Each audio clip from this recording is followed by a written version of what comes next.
Bite inshuti zanjye, nizere ko mumeze neza nkuko mpora mbibifuriza. Buri gihe mbifuriza ibyiza, numva ko mwaba mumeze neza, Imana igasubiza amasengesho yanyu. Niyo mpamvu buri gihe mba mvuga nkuko mbibifuriza. Uyu munsi tugiye kuganira kuri Zaburi 91 umurongo wa mbere kugeza ku wa 4. Umurongo wa mbere uravuga ngo uba mu rwihisho rw'isumba byose azahama mu gicucu cy'ishobora byose. Uba hehe? Mu rwihisho rw'isumba byose. Mu cyongereza niho bavuga ngo he had dwelt in the secret place of the most high God, abide under the shadow of Almighty. Muri make mu rwihisho ni ahantu nyine ujya ukabonanira.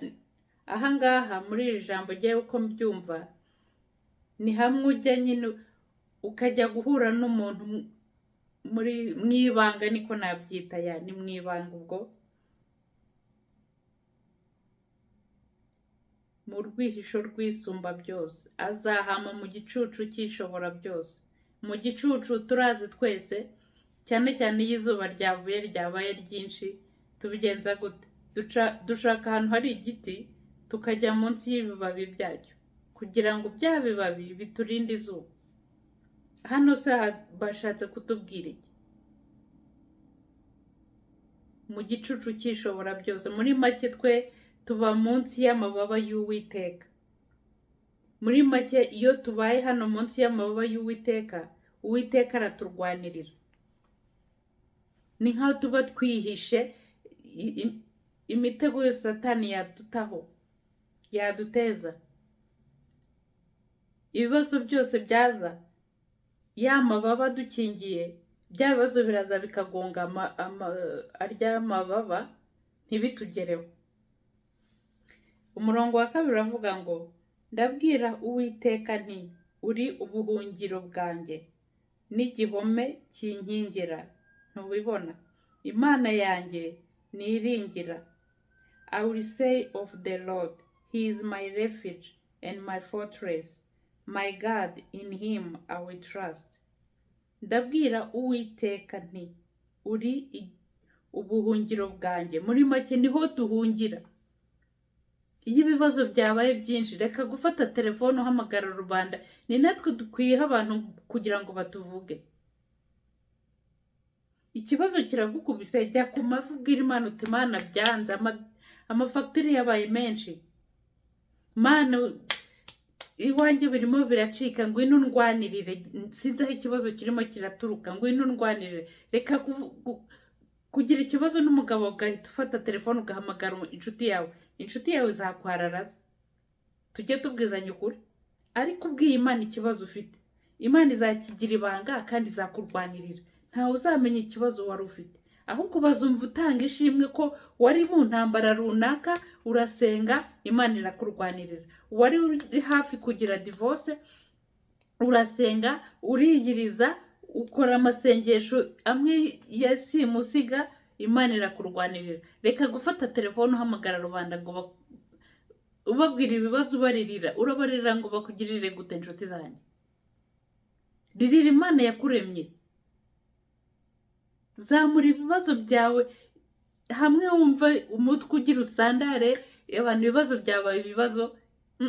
Reka gufata telefone uhamagara rubanda. Fata telefone uhamagara hariya hejuru, simvuze ku rusenge, mu ijuru. Ikibazo cyose waba ufite, hamagara, Imana izagusubiza.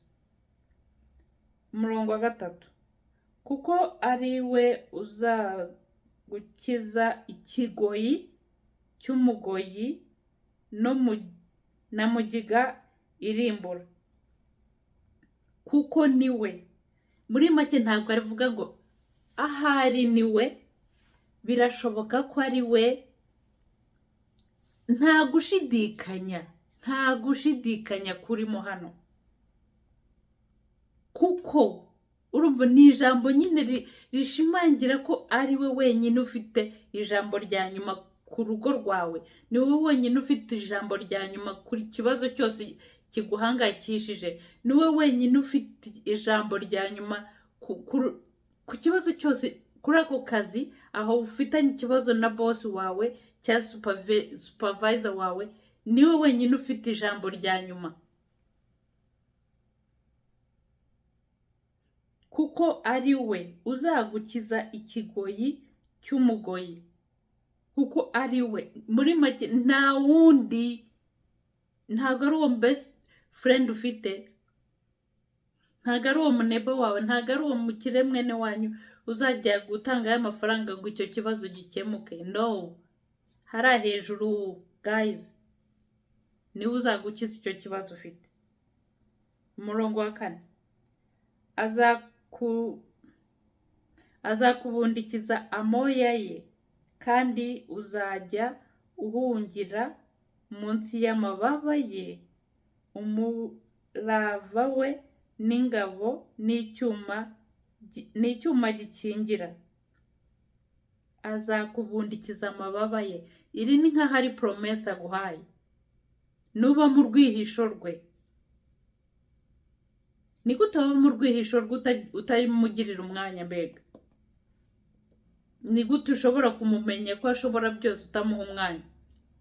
Social media zaradutwaye, singiye kubabeshya. Social media zaradutwaye, nta mwanya tukibonera Imana, nta mwanya. Uravuga uti Imana kabisa, rero unyihangane, ngomba kujya kuri TikTok. Burya rero ngomba kujya ku kazi, ukava kuri TikTok uhita ujya ku kazi, ukava ku kazi TikTok cyangwa se Facebook, nta kintu urimo urahakorera. Reka dukoreshe izo social media Imana yaduhaye, tubwirize ubutumwa, twanguraje abandi bantu, apana kujyayo kujya gucayo amahera cyangwa se kureba ibyo kanaka agezeho. Ikintu kitwicana none hano, kwirirwa kuri social media ducunga icyo kanaka ya postinze, bizakumarira iki? Ko bigiye kukuyaza ubwonko. Wirirwa kuri Facebook kubera ushaka kureba aho Christine ageze, sibyo mvuze, aho uzasara. Nge kugira abana social media nzijyaho gake gashoboka, njyaho ngiye gupostinga amavideo nkaya, nta nuko, cyangwa se nkajyaho yenda ngiye hanini mba ngiye kohereza amavideo nkaya. Ntago njya ndeba ngo kanaka ageze aha byanyuza, mfite umwanya, nta mwanya nifitiye wo kujya kureba ibyo kanaka agezeho. Mfite nanjye inzozi zanjye ngomba kugeraho. Muri make byemeze gutya, sindeba ibyo kanaka arimo, ibyo ni ubuzima bwe, ni ibimureba, nuko. Ubu program uko ndi bukore ku munsi, nama video angahe ndi bwohereze, ni hehe ndi buyohereze, ibintu nk'ibyo. Ibintu byo kuvuga ngo social media wapi kabisa. Ntago ndebe iby'abandi bagezeho, njyaho nkohereza video nakoze nkahita mvaho, mba mfite ibindi nanone binkeneye hanze. Reka twige kumera gutya, kuko ikintu ahanini kidutandukanya ni ukureba iby'abandi bagezeho. Iyo tubonye abandi barateye imbere kubera twirirwa twicaye kuri social media tureba iby'abandi bapostinze, niho dutangira kugira ishyari, tugatangira kuvuga iby'abantu batadutumye, tugatangira kujya kubararaza ngo buriya aryamanye na kanaka. Guys, reka dushake Imana, tuve mu busutwa, dukorere Imana. Imana yaduhaye izo social media, yaguhaye amafaranga cyangwa se whatever currency ukoresha yo kugura amayinite y'iki, kujya kwararaza abantu kuri Facebook, kujya kwirirwa Imana izagucira izindi nzira. Reka kwirirwa umwanya ukavuga uti Imana rero ndahuze, ugiye mu biki se udashobora kubonera Imana umwanya.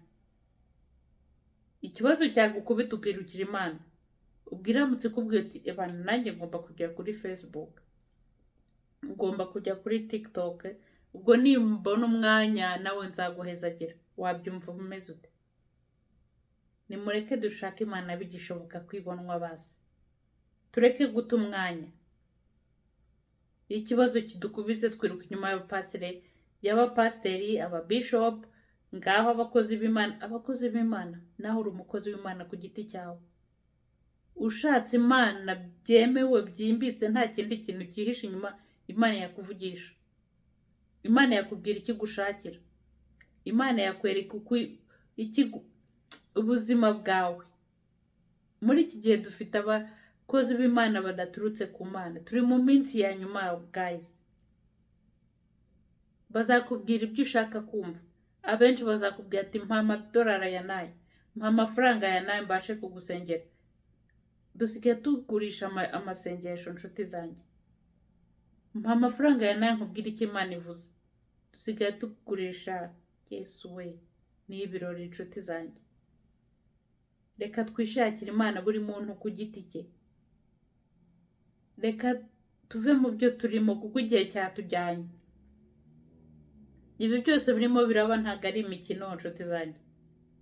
Twicare hasi dusome Bibiliya, tuzamenya aho tugeze. Tuzamenya kuyihesa aho tugezemo spirituel. Mujye mumvabara nyine rimwe na rimwe mba nabarakariye, ariko murabizi ko mbakunda, sibyo se? Ntimujye mundakarira ariko nta kundi. Sawa rero, cyari Christine Nyirahamana. Ubwo tuzasubira muri video itaha. Nimureke dushake Imana. Bye guys.